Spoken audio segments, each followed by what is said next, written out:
Anthonie Bruijn, President of the Senate of the Netherlands. Dear Mr. President, Excellencies, dear colleagues, it is a great honor for me to represent the Senate of the Netherlands in this European Conference of Presidents of Parliament of the Council of Europe once again, after the pandemic prevented us from meeting last year. 2 years ago, we celebrated the 70th anniversary of the Council of Europe, this pan-European ambition to unite our countries on the principles of the rule of law, human rights and genuine democracy. In the center of our movement stands the idea of a charter of human rights guarded by freedom and sustained by law. That is the foundation of our common European home as laid out by generations before us.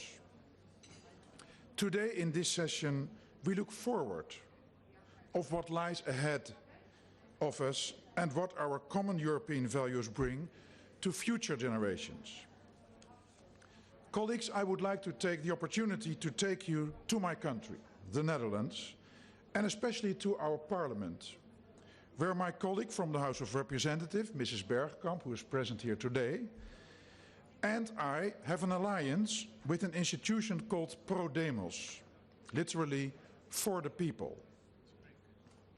Together, it's Greek, it's added to my time now. Together, the three of us, or I should say our predecessors, have started more than 15 years ago an initiative called the Third Chamber, which is an educational project about the Dutch parliamentary system aimed at 10 and 11 years old, the future generations.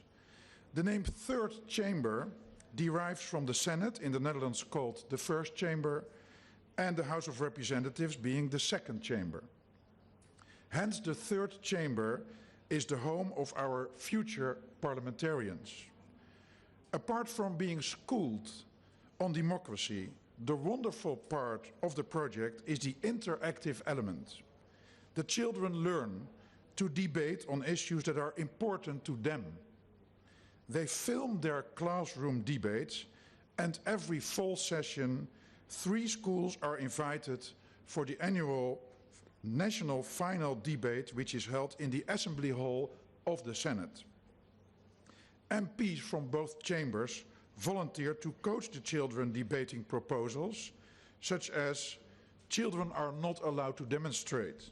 They belong in school, one of the proposals. That came from the actual discussion in society about children joining the school strikes for climate in our country. It is my great honor and pleasure to preside these debates. It brings so much energy and liveliness into our Assembly Hall. And apart from the joy, I truly believe that by bringing this project and many others, as you in your countries undoubtedly also have similar ones, to children from the ages of 10 and 11 and continued in secondary education, it is of vital importance for the future of our democracies. One more example of ways in which we reach out to involve our youth was last month when Parliament worked together with an organization called Child Press. We invited young aspiring journalists to report on our National Budget Day.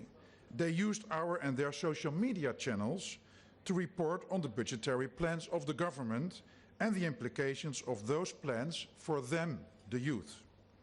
By using social media, we especially aim to reach a younger audience than we do through more traditional media. Educating our youth on democratic values and involving them in the decision-making process as an important way to increase knowledge and skills was also one of the recommendations of a formal state committee in the Netherlands in 2018.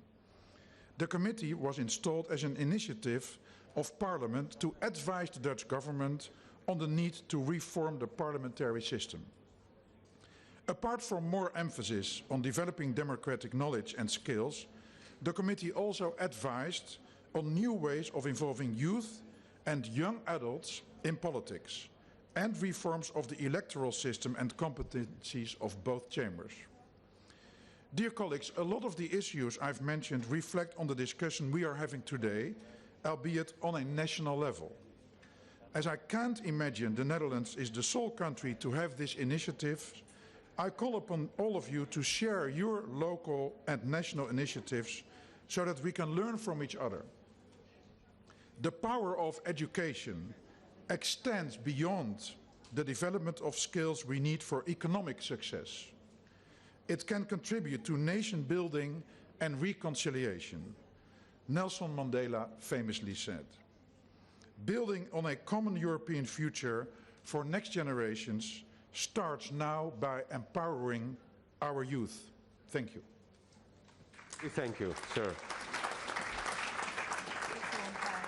Mr. Gabor Grendel, Vice Speaker